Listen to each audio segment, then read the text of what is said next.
In this video, you'll learn how to add multiple accounts on Notion. By following these straightforward steps, you will be able to manage different workspaces effectively within the Notion application. Begin by navigating to the Notion website. Open your preferred web browser and type in Notion.so, quote in the address bar. Once the page loads, you will be greeted with the Notion homepage, which features options to log in. Next, if you are already logged in, locate your profile icon in the bottom left corner of the screen. This icon typically represents your current workspace. Click on this icon to reveal a menu that displays your workspace settings and account options. After that, in the menu that appears, look for the option labeled Add Another Account. Click on this option to initiate the process of adding a new account. This action will prompt a new dialog box to appear, guiding you through the next steps. You will then see an option labeled Continue with Google. If you wish to add an account associated with your Google credentials, click on this button. Alternatively, if you have another Notion account, you can select that option to proceed with linking it. Once you select the appropriate option, a new window will open for authentication.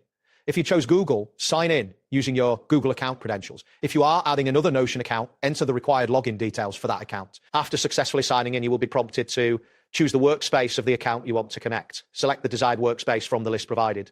This will link the newly added account to your Notion application. To switch between accounts, click on your profile icon again.